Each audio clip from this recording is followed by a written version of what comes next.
Hi, this is Brandon Spillane from thirstgym.com. Today we're talking about the 10 best plyometric exercises that you can do to become a better athlete. Before we get started on that, let's talk about what the benefits of plyometrics are and why you as an athlete need to do them to improve your performance and play better at your sport. Now, plyometrics can be a variety of different activities, movement patterns, and even loading schemes of how you progress them in terms of using some weight, using some bands, using change of direction, and overall applying force into the ground. At the end of the day, plyometrics are going to be using your body weight, more cases than not, to apply as much force into the ground as possible so that you can display that force into speed, jumping, cutting, knocking off a defender. Anything that's athletic that you're doing in your sport probably revolves around plyometrics. Now, as a strength and conditioning guy, I love lifting heavy weight. I love to have my athletes lift heavy weight. But the bad thing about lifting heavy weight is slow. And as an athlete, the last thing you want to be is slow. So we look at the force velocity curve, this giant curve that says if something's slow, that means it should be heavy, and if something's gonna be fast, it needs to be light. Using our body weight is kind of the lightest thing that we can do to improve the amount of force that we put into the ground to display in the movements that you wanna do. We want quick impulses off the ground as we move, whether it's forward, back, side to side, in different directions, whatever it is. That's what makes plyometrics unique. But then we also get tendinous adaptations from our muscles as we go to do that. That's gonna make us springy, bouncy, and more elastic, which is then at the end of the day gonna make you faster, jump higher, and overall be a better athlete. Okay, for the first exercise, we're gonna talk about the box jump. Now, it's a very basic plyometric exercise. It's kind of where I like to start majority of my athletes to really work on applying as much force we can into the ground and then landing on a box that is elevated. Key thing here is to make sure that you're landing with your hips above your knees. You don't wanna land in a super deep squat. While your 55-inch box jump might be impressive, if your butt is in between your ankles, that's not a very good athletic place to be. At the end of the day, we're trying to see how high we can get our feet off the ground, not the displacement of how high we get our feet off the ground while our butt's in between our ankles. Again, that's just gonna be measuring hip flexion, which we're not after. We're trying to get as much force into the ground and land in an athletic stance. And then otherwise, unless mentioned, you probably wanna actually make sure you step off the box, because if that box is super high, you might be getting a depth drop, and that could be something that you may not need at this time. The other thing about a box jump is it's great for in-season athletes that are already doing a bunch of jumping, because we're essentially bringing that ground up. So as you go to jump, you can apply as maximum amount of force as you want, and then the landing isn't as hard on the joints. So if you're doing basketball or any other kind of high rep activity, volleyball, things of that nature where you're jumping a lot, box jumps are probably better in season versus out of season, but at the end of the day, it's just a great teaching tool.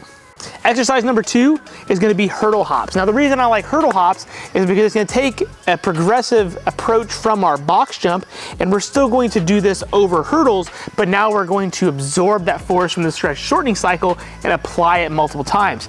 As an athlete, you probably know that you're going to be running and jumping in multiple different planes and different times, and throughout the activity that you're doing, you're going to be doing multiple repetitions in more cases than not. You're not just going to have one massive jump unless you compete in, let's say, like a high jump. However, most of the time you're going to want to get those tendinous adaptations, and the best way to do that is through repeated activities like hurdle hops. And hurdle hops are very measurable, so you can set them at heights depending upon what you want, whether you're trying to go for maximum height and get as high as you can and try to absorb that force as quickly as possible, or even with younger athletes, if you're just trying to teach them how to be springy and tendinous, you can start with super low hurdles and just work on trying to make sure they stay on the balls of their toes and be able to create that force and then raise those hurdles as they happen to progress. But nonetheless, hurdle hops are fantastic exercise, and again, you got lots of options here in terms of how long you want to have the hurdles spread apart, or how many hurdles you want to have, if you want to have them, you know, diagonally or whatnot. There's plenty of ways there, but make sure hurdle hops are definitely a plyometric variation that are in your program. Exercise number 3 are going to be tuck jumps. Now, tuck jumps are kind of an in-between exercise between hurdles and boxes, but the nice thing about tuck jumps are you can do them literally anywhere, so you don't need any kind of special equipment, but you can get those tendinous adaptations, but it's also really going to focus on bringing that knee up, using those abdominals, having quality trunk control as we go to do that, but applying flexion while we do that. And flexion is incredibly important when it comes to sprinting and jumping as high as you can. If you have to jump over something, or drive your knee up for any kind of purpose, then this works fantastic. The other reason is by doing both of those, one, again, we're gonna get the abdominal work. As we come up, we're actually going to bend over a little bit, and then as we come down and land, we're actually extending our leg again, and it's gonna help us learn to absorb that force better multiple times, just like within the hurdles, an in-place position, but you're gonna get more of that knee drive, and really trying to focus on the knee drive. If you're trying to work on more of the front side mechanics of running, this is a good plyometric exercise that you can put in to do that. Again, no space required. Generally speaking, I like doing this for 5 to 8 jumps per set, making sure that they're staying good and bouncy and springy. You don't want to have your feet just plop as you go do that. Stay on your toes, drive your knees up. You're trying to limit the amount of time on the ground as much as possible, so try to stay airborne as much as you can. The next plyometric exercises that I like are skipping and very intensive base skipping, especially for distance and for height. So this is gonna work on single leg power, and the plyometric exercises that's great for runners and anytime you've got to do something like track and field, sprinting. This is gonna work on putting as much force into the ground from one leg. Now, the intensive option is to go for maximum height. You're trying to jump as high as you can as you go to skip, and the goal here is to get good quality triple extension off one leg and then still work on that rhythmic pattern of going back and forth. But what you're gonna find is you're gonna develop a lot of single leg power from this. And then again, you're still gonna stay with those tendinous adaptations as well. This works great for athletes that have to focus on jumping incredibly high off one leg. Think of like your high jumpers, or if you're a basketball player, maybe even a volleyball player, as you have to go to hit a ball, anything like that, this is gonna work great. Doing this for maximum distance, so you're gonna do the exact same activity, but you're just gonna go as far as you can forward. This works great for your runners, your sprinters, your distance runners. You are trying to cover as much ground as possible every single time that you go to sprint and run, right, as fast as you can. So if you can put more power forward into a single leg activity, which your sport requires on, this is just gonna help you run faster. So make sure that you do the one that works best for your sport, but at the end of the day, doing both of them is still gonna benefit you as an athlete.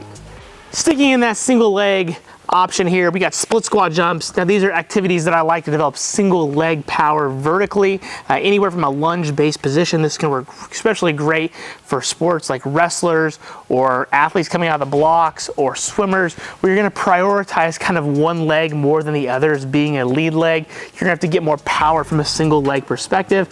This can also even possibly be from basketball as well, but generally if you're looking at single leg power, split squat jumps are where it's at, whether that be a rear foot elevated, a front foot elevated, both legs just in a regular split squat position. Both are for, all three, are fantastic. Do the one that you think works best for you.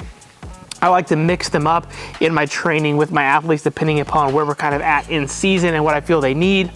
Regardless, as long as you're in split squat jumps, you're gonna be great. If you happen to be somebody that needs to be more springy, then perform these more springy, where you're gonna try to limit your ground contact time. If you're somebody that just needs maximum force as fast as possible, then you're gonna wanna make sure that you do these with a dead stop in each rep to work on your rate of force development. And then you can step back in the off season and develop those tendinous adaptations as well and do them for more springy. So address what you need first with exercise like this, and then when you're in the off season, you can make sure you mix it up and blend it up the way you like to do best. All right, again, sticking with the single leg options are gonna be lateral bound variations. This is gonna be moving from side to side.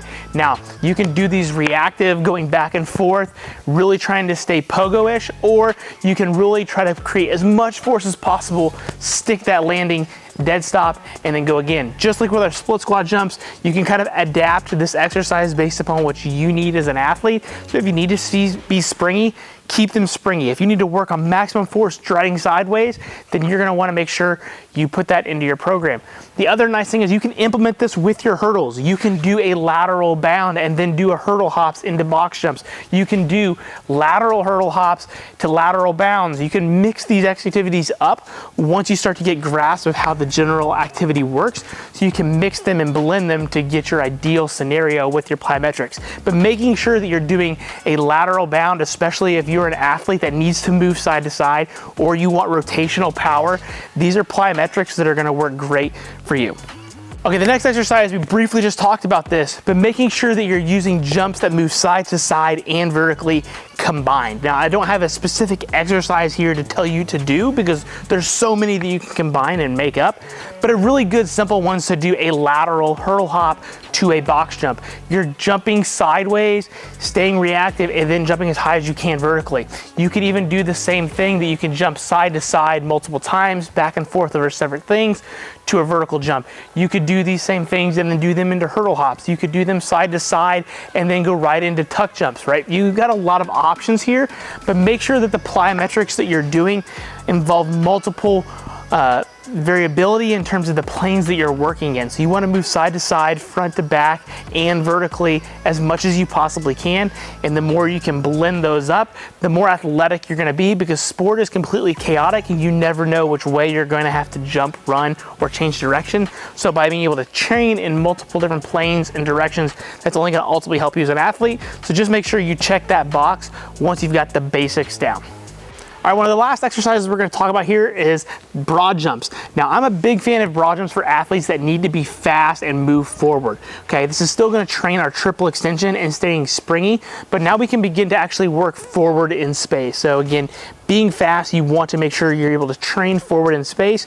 Your broad jumps, you could do these seated, you could just do them a regular standing, maximum effort every single jump. You can do them what we like to call as reactive broad jumps, to where you're going to pair them together just like you would with your hurdle hops. One broad jump into another, into another. Now you can even pair your broad jumps into your box jumps. You could do multiple broad jumps into a box jump to still be working forward and then add in the extra height. You can even max out with this in terms of your distance, but also how high you can do from a depth drop into a broad jump, right? Do the highest depth drop you can, absorb that force, and now go as far as you can. Use that stretch shortening cycle into your advantage to maximize your broad jump. The final thing I'll add here is you can even go side to side, forward and vertically. So now, as we talked about mixing in multiple jumps, the broad jump is one more thing you can add in there to make that even a little more complicated if you wish. The big thing I'm after here with broad jumps is making sure we're getting maximum effort, and if we're doing anything that needs to be reactive, we're staying springy and moving forward more so than trying to make sure that we land with dead feet. All right, one of the other last jump variations and plyometric exercises we've got here are weighted jumps. Now, the big thing here is to make sure that the weights that you use are not overly heavy. We only usually want anywhere 5, 10, maybe 15 pounds a hand, depending upon if you're a stronger athlete. But the goal here is to slow these down just a little bit. So you have to increase the amount of force that you've got to do as you're doing these jumps, but also it's going to load the eccentric harder because you're coming down with more weight than you weigh. So your body's not going to be used to that.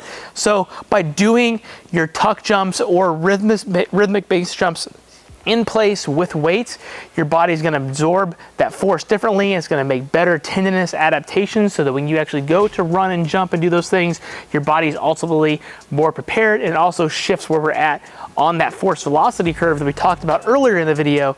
And this can be really beneficial to help you unlocking new power and plyometric potential. And the final thing we're going to talk about are pogo hops. Now, pogo hops are not one of the sexy plyometrics, but I do think they are one of the best plyometrics that are undervalued. I think if I had to pick one exercise that's not done enough for athletes, it's different pogo variations, where that just be doing them in place, zigzag options, against bands, split stance options, or scissor pogos. Lots of different pogo variations exist, but this trains the Achilles at the heel, which is going to give us those tendinous adaptations to stay springy. If there's anything that I've learned about sport, is that athletes that are springier are more set up for success, those that create the crazy amount of force. I do think strength is incredibly important, but once you've got a base level of strength, it now comes down to tendinous adaptations, and the fastest, most athletic athletes have the thickest Achilles tendons, or the most tendinous adaptations at their Achilles compared to other athletes. So by being able to develop these through different pogo variations sets our athletes up. Now, I do understand that doing plyometrics can develop those as well, but by just focusing at the Achilles, we can work what's happening at the calf and at the foot and pushing as hard as we can through the balls, but also we can get more repetitions in time because we're not being airborne. So the jumps are hitting the intensive part. Now we want the extensive part, constantly being able to do this over a period of time so the tendons are resilient, the calves are resilient, but it builds up those tissues, and by building up those tissues, that's going to be really good and thick, springy Achilles, which is then ultimately just going to help you run, jump, and be a better athlete. Okay, to finish wrapping up this video, the other thing I want you to take away here with your plyometric training is understanding how to program them. Since this is more about power and quality of work, this is not about trying to do a bajillion of these plyometrics into one session or even doing an hour of a plyometric based exercise.